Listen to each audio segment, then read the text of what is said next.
Hello, everyone. I'm glad we can talk to you on the internets. I'm sitting here with three wonderfully and talented people, three ShinChan writers from that wonderful show ShinChan, with Jared, Joel, and Alex. How you guys doing today? Good. Hello, good. Excellent. Hi, internet. Yes. We're here at Anime Expo 2011, and these guys are wonderfully having a panel there, and we want to sit down with them, just talk about working on Season 3. So, got a few questions here, so let's just dive right in. Great. First one, what's like coming back to work on ShinChan Season 3? It's horrible. What? It's horrible. It's one of those things where it's like, for years, because it's been years, we were like, oh, I wish they could do a ShinChan Season 3. It'd be so awesome. And then we finally were doing a ShinChan Season 3, and we were like, why are we doing Season 3? It's so much work. We actually wrote 7 seasons in between the time when we were waiting for Season 3 to come, like, because we were just doing it for ourselves and performing it for ourselves. So it's nice to actually have some animation to go with it and have people see this. Not as crazy time at night when you're saying random things in voices. Got it. Yeah. Well, yeah, because Jared, like, we'd have phone calls, I remember, where it's like, oh, we should do that with Yanro, where, like, you know, like, he's doing a nickel in the hut during Season 4. Like, crazy ideas, but it would keep it, the point is, like, keep it in our brain. You've got, like, you know, like, psycho amounts of notepads are just nuts, but someone finds it, you know, one day when you're dying, like, what is this crazy person talking about? I think Jared actually wrote the Kenta Diaries at one point. Crazy ramblings of Kenta for Season 2. Yes. Who's this shit? I think it's a god. show, I swear. It was written in fecal matter. So. Yeah, Jared was like, maybe they'll put it on a DVD, and I was like, yeah, maybe they will. Be a great extra. No, it was a lot of fun to do because we had stories and stuff that we wanted to do still, and we'd seen episodes online that we wanted to of be the able Japanese. to, of the original Japanese that we wanted to be able to, totally screw up. So.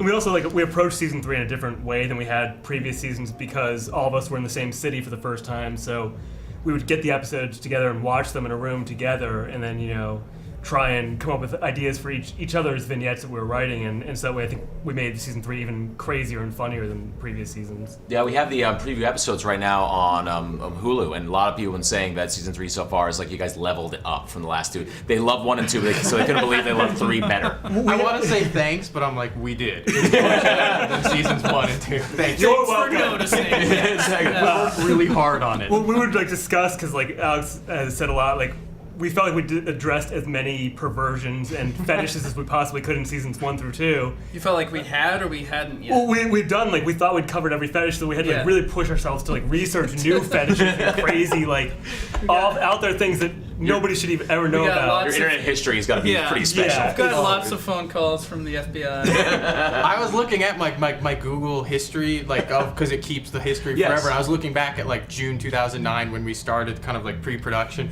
It's so offensive. It's so disgusting. We would just send emails to each other of hey, you gotta check out this thing that somebody does. It's a grown man wearing a diaper. Well, it's hilarious. I first heard about the human centipede from Alex when this was before it became everyone This was talking. was 4 years ago. Yeah, it was then suddenly Before it was hip. Yeah, and now it's just now South Park's catching up, and it's we were doing this 2 years ago. I think we decided at that point it's too passe. Yeah, it's not in the thing. Yeah, it's not in Season 3. You pop the collar, walk away from that one. Yeah, but there's some crazy stuff in this one. Sweet. How does an episode of ShinChan get written? Is there a certain delegation of work? Do you elaborate on everything? Or mostly spinning around a bat while eating ice cream really fast? It depends. It's probably different for each of us. Yeah, Joel doesn't work. Yeah. And that's my artistic method.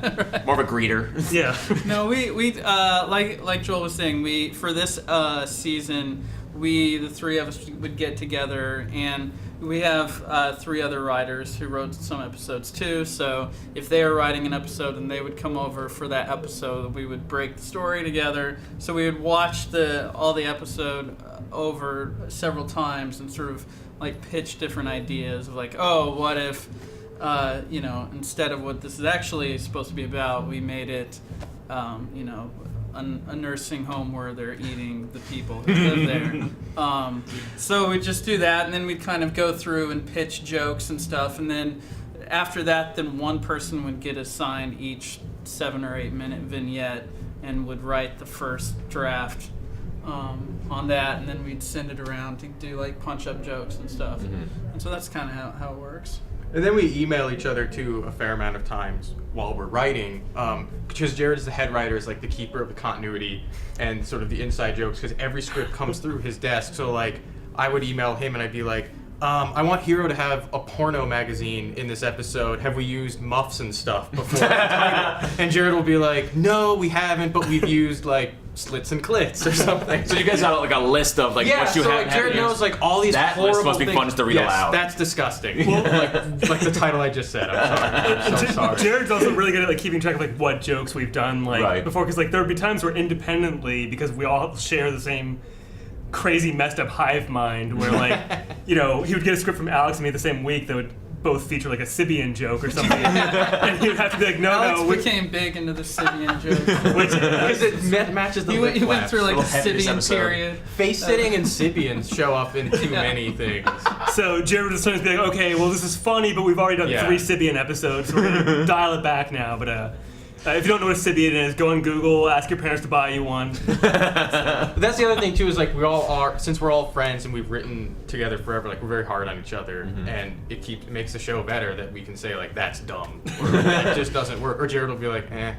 And it's like, all right, well, back to the drawing board. I made stings for 30 seconds. He never says that to me. Oh, because everything you do is awesome. Exactly. There he is. Yes. There may not be much of it, but there's pretty good. When it shows up, it's genius. Yeah. Yes. Sweet. There's a lot of colorful lines in ShinChan. What are some of your personal favorites that you or anyone else has written?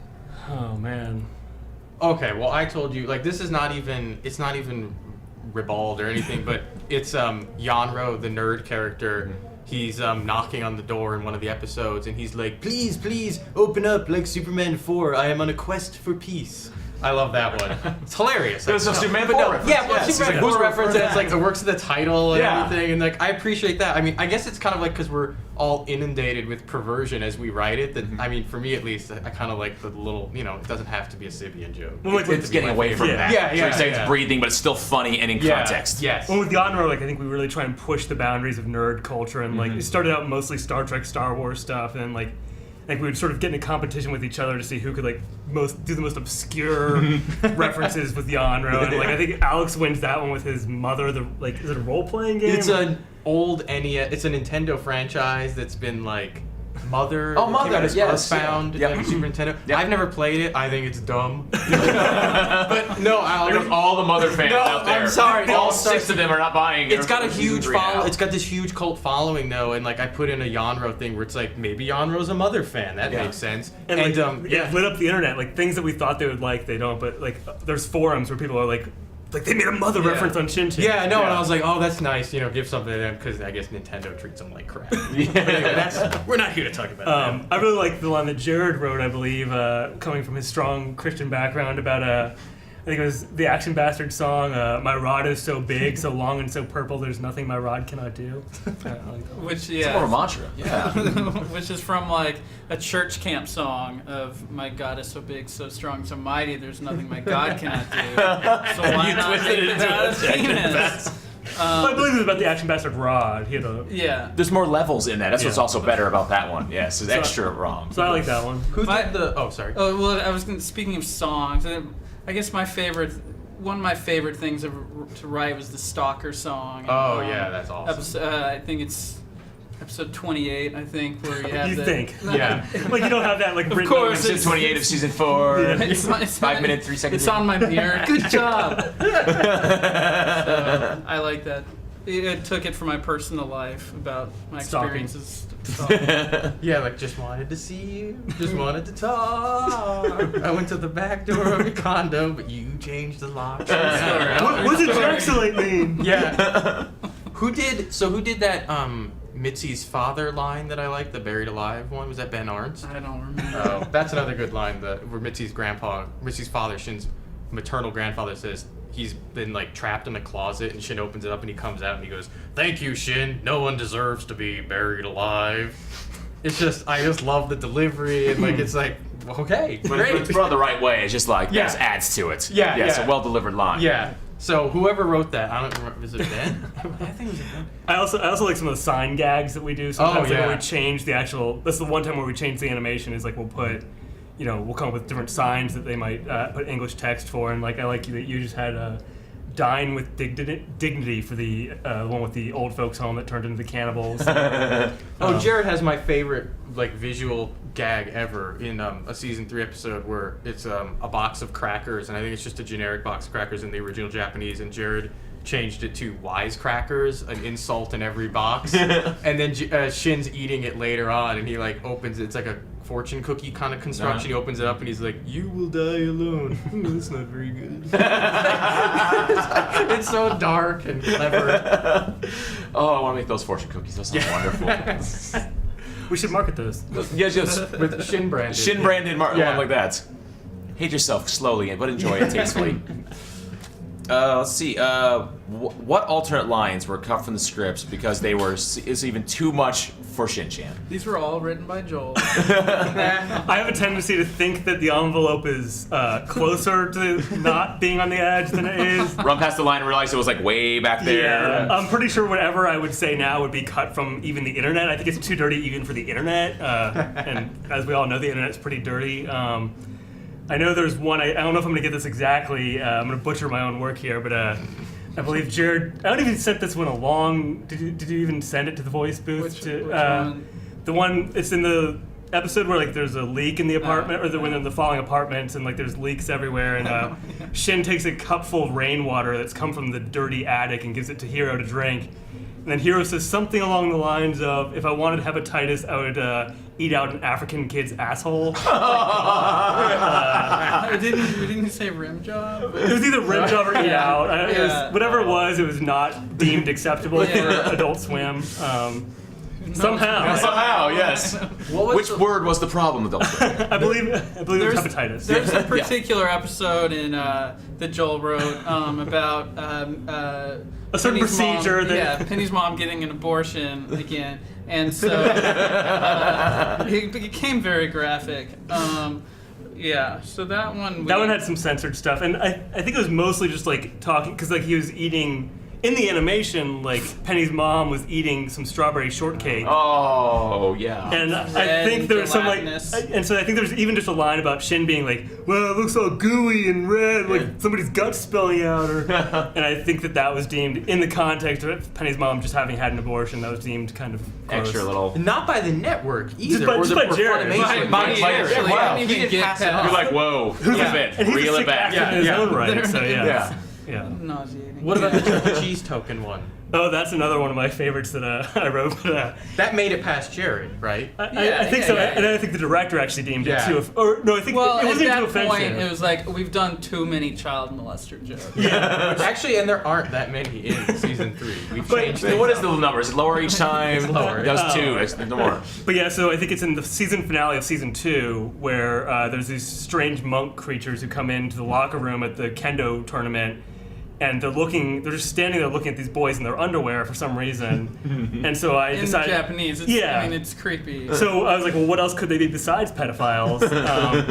So one of them is looking at the cute little boy in his underwear and his tidy whities, and says, "That ass is so tight you could bounce the Chuck E. Cheese token off it." And that was deemed offensive. Nice. But funny. Still funny. Yeah. Still funny. Thank you. You've made his day. I hope Chuck E. Cheese sees this and gives me free tokens for my next birthday. That's worth 10 tickets right there. Yeah. Absolutely. Get yourself a spider ring. What is the most rewarding part of finishing an episode of ShinChan? Getting paid. Eventually. Yeah. It's always cool if you have a particular episode that's just very visual based, where there's a lot of cues of hand gestures that they're doing, or things where you can, and you're completely changing it from the Japanese, and so you can spend days like trying to get these hand gestures to work in with the jokes that you're making. And so when you can pull it off and it seems from the visuals that it's organic, that what you're writing, if you didn't know that it had been this originally, that it would have been sold, like that always feels good when you can like sell something like, oh, it was supposed to be a monkey jacking off a child. Well, I think that's also part of the reward of being finished, is that when you can see it then with your lines dubbed over it, like, because it's usually months and months or even years after we write it before we get to see the finished product, like with the voice actors dubbed over. And then so when you can actually see this thing that you think fits the animation, but you're not sure. And then when you get it back with the new lines recorded, you're like, oh wow, that's really rewarding to see that. Like with that one that Jared did, I think of like, it was like a monkey peeling something and he changed it to some sort of obscene gesture. And that one I think was Some intelligent humor. yeah. Yeah. like we usually do on ShinChan. I'm bringing up the bar every day. Yeah. Yes. I think there's like levels of like feeling good about ShinChan where it's like I'll write a script, I'll give it to Jared or Joel, and then they'll be like, that's really funny, and I'm like, all right.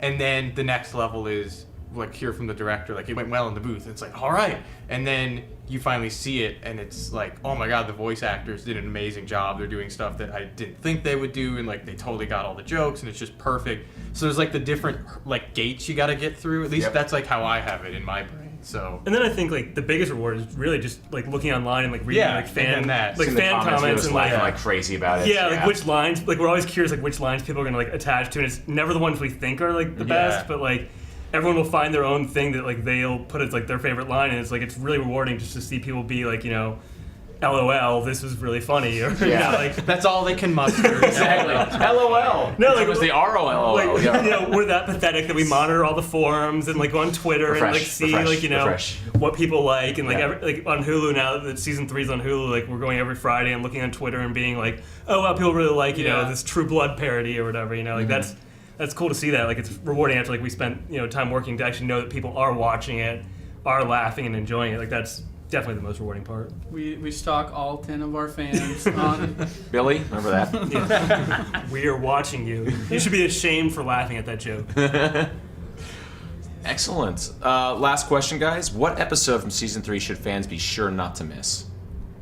There's a lot of good ones. Like we said, like we really pushed Yeah. ourselves with season 3. Like we were like, you know, if we don't get another season, we want to leave it all on the table, you know. So, yeah. Well, like Bitsy shows up, Mitzi's sister, who's a big character in Japan. She's here. She's in a bunch of episodes. So if you don't Yeah. like her, you're gonna be You've disappointed. never But- gotten to see her before, Yeah. so that you didn't even know that Mitzi had a younger sister. And Yeah. Alex did some crazy things with, like, because we always like to put our own spin on each new character that we introduce. Like with Kenta last season, like we made him, you know, insane. And it's like we always try to think like, what haven't we done before? So like Alex found some new things we hadn't really ever touched on before with her character, and we'll leave that as a surprise for you to check out. But she's as equally depraved as anybody else that we've ever introduced into the Shinverse. Well done without putting spoilers out there Yeah. for sure. yeah. I'd say one that I really liked was doing the last episode of the season finale. I think is one that people will enjoy. Hopefully, Sort of a meta, like Yeah. sitcom finale show. It's pretty cool because we kind of came up with it together. We were sitting there. I don't even remember like who came up with the premise, and it was like, do we really want to do that? And then the more we talked about it, we're like, we have to do it. It would be foolish not to do this premise for the last episode of season 3. So And it's then an interesting went premise. away. Yeah, Joel Yeah. went away and like just worked on it for like, because we stopped splitting up 2-parters and 3-parters between different writers this season. Sort of, we just kept like one guy on it, and Joel went away in like his little hut and just worked on it. Himself in there, Yeah, real weird. and then he sent it My out, first and I was, episode. yeah, and I was like, this is amazing. So I can't wait to see it. I'll be just as excited, hopefully, as the fans. Sweet. Oh, another thing that's cool is that like we got to meet at Comic-Con a few years ago. We met some of the Japanese like rights holders and people from TV Asahi, and they were asking like which characters people seem to really enjoy. And we mentioned that a lot of fans were coming up to us telling us they really liked Happiness Bunny, and we really liked writing for Happiness Bunny. And they were like, oh well, we don't really have any more episodes with him besides the 2 that we'd already done. Like he just wasn't a character that had ever really popped in Japan for some reason. And they were like, oh, we should do some more Happiness Bunny episodes. And then when we got the batch to choose from, because we'll usually get several hundred vignettes to choose from when we're assembling each new season, and we saw there was a new Happiness Bunny in there episode in there, so we were super excited to do one of those. So there's a new Happiness Bunny in season 3, which Yay, that's my excited personal for. favorite. Yeah. It's so wonderful. So we're definitely look forward to that one if you like that character. And the episode where Action Bastard says the C word. Oh, whoa, breaking new ground. Which, if you're anything like Shin, you're super excited to see, and we don't pull any punches with that. We won't tell you if it's the boy version or the girl version. Stay tuned for sure. Yeah. Well, all right, guys, thanks for sitting down with us. And for everyone else out there, as we mentioned, go check out some episodes on Hulu, as well as Season 3 Part 1 comes out July 26th. So be sure to pick it up. Thanks for watching. Bye. And we're out.